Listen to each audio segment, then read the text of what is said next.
ওম নমঃ শিবায়। কাল তো শিবরাত্রি ছিল, যদিও আজও আছে। তোমরা কাল আজ দুদিন ধরেই অনেকে করছো, তবে আমি কাল করেছিলাম। ছোটবেলা থেকে আমার মাকে, মামিদের সবাইকে দেখতাম এই পুজোটা খুব নিষ্ঠা ভরে পালন করতো। তাই আমি, আমার মামার মেয়ে অলি, আমরাও ওদের সাথে সাথে পালন করতাম। খুব ছোট বয়স থেকেই করি, তার কারণ তখন উপোস না থাকলে মা ভাত খাওয়াবে, আর ভাত যেহেতু মোটেও খেতে ভালো লাগতো না, সাবু মাখা খাওয়ার লোভে খুব ছোটোবেলায় আমরা উপোস থাকতাম। তারপর যখন একটু বড় হলাম তখন আমার পিসির মেয়ে দিদিভাইয়ের সাথে সংযম, আরও যা যা নিয়ম হয় দিদিভাই যা যা করতো সেগুলো দেখে দেখে উপোস থাকতাম। তারপর যখন পড়াশুনো, চাকরির জন্য বাইরে বেরিয়ে এলাম, তখন সেভাবে আর উপোস তো থাকা হতো না। সকালবেলা ঘুম থেকে উঠে জল ঢেলে তারপরে যা খাবার খেয়ে নিতাম।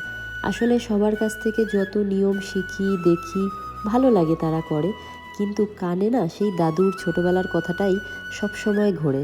স্বামী বিবেকানন্দের একটা কথা আমার দাদু সব সময় বলতেন, জীবে প্রেম করে যেই জন সেই জন সেবিছে ঈশ্বর। দাদু বলতো যে ভগবানকে তুমি যেই নিষ্ঠা ভরে যেভাবে তুমি ডাকবে তোমার শুদ্ধ মনে, ভগবান তাতেই সাড়া দেবে। উপোস থাকা, এটা না খাওয়া, ওটা না খাওয়া, এগুলো ভগবান কখনো কোথাও বলে দেয়নি।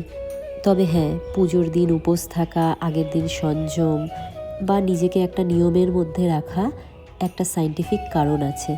সেগুলো করা অবশ্যই ভালো, কিন্তু যদি তুমি সেটা না পারো, শুধু নিয়ম আছে বলে সেই বেড়াজালে নিজেদের আটকানো কখনোই উচিত না।